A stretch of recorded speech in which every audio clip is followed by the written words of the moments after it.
So அப்போ 1937ல பிரிட்டிஷ்காரங்க உருவாக்குன அந்த கோர்ட்டோட பேர் என்ன? Federal court. தமிழ்ல என்னன்னு பேர் வைக்கிறோம்? கூட்டாட்சி நீதிமன்றம். எந்த ஆண்டு? 1937. இப்போ 1950ல இந்த கூட்டாட்சி நீதிமன்றத்தை நீக்கிட்டு ரிமூவ் பண்ணிட்டு நம்ம என்ன பண்றோம் அப்படின்னா we have established the Supreme Court of India. இந்திய உச்ச நீதிமன்றம் எஸ்டாப்ளிஷ் ஆயிடு. இந்திய உச்ச நீதிமன்றம் எஸ்டாப்ளிஷ் ஆன அந்த டேட் வந்து தெளிவா பார்க்கணும். ஜனவரி 28. நமக்கு ஜனவரி 26 குடியரசு தினம்ல, அதனால இந்த ஜனவரி 26ன்னு கொடுத்து எந்த ஒரு கொஸ்டின் கேட்டாலும் நம்ம ஈஸியா மிஸ்டேக் பண்றதுக்கு நிறைய வாய்ப்பு இருக்கு. அதாவது இந்தியாவின் உச்சநீதிமன்றம் நடைமுறைக்கு வந்தது முதல்ல வந்து அந்த ஃபர்ஸ்ட் எஸ்டாப்ளிஷ் ஆகிறது எந்த டேட்ல இருந்து அப்படின்னு கொடுத்து கேட்டு ஆப்ஷன்ல ஜனவரி 26 அப்படின்னு வச்சா நம்ம வந்து டைரக்டா ஜனவரி 26ன்னு கெஸ் பண்றதுக்கு, பதில் தெரியாம இருந்தா ஜனவரி 26ன்னு கெஸ் பண்றதுக்கு நிறைய வாய்ப்பு இருக்கு. நம்ம தப்பு பண்ணக்கூடாது. அதே மாதிரி நம்மளே நிறைய இடத்துல அதை மென்ஷன் பண்ணிருக்கோம், சொல்லியிருக்கோம். இருந்தாலும் நீங்க அதை இன்னொரு முறை வந்து ட்ரை பண்ணுங்க. எலெக்ஷன் கமிஷன் ஆஃப் இந்தியா உருவாக்கப்பட்ட தினம் அப்படின்னு ஒரு நாள் ஒன்று படிப்போம். அந்த எலெக்ஷன் கமிஷன் ஆஃப் இந்தியா உருவாக்கப்பட்ட தினத்தை தான் நம்ம என்ன கொண்டாடுறோம் அப்படின்ட்டு இன்னைக்கு வோட்டர்ஸ் டே, வாக்காளர் தினம் அப்படின்னு செலிப்ரேட் பண்றோம். இந்த வாக்காளர் தினம்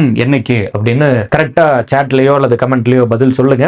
மேபி பதில் வந்துரும் நினைக்கிறேன். அந்த வோட்டர்ஸ் டே உருவாக்கப்பட்டது எப்போ அப்படின்னா it is directly related to the election commission of India. Election commission of India உருவாக்குறாங்க. அது அந்த நாள் அப்படியே நம்ம என்னன்னு சொல்லிடுறோம்? வோட்டர்ஸ் டேன்னு சொல்லிடுறோம். ஜனவரி 25. இது ஜனவரி 25. கோர்ட் வந்து எப்போ? ஜனவரி 28. நம்ம ரிபப்ளிக் டேவா கொண்டாடுறது எப்போ? ஜனவரி 26. கன்ஃபியூஸ் ஆகாம படிக்கணும். சரி, பிரிட்டிஷ்காரங்க எப்போ ஃபெடரல் கோர்ட்னு ஒன்று கொண்டு வராங்க?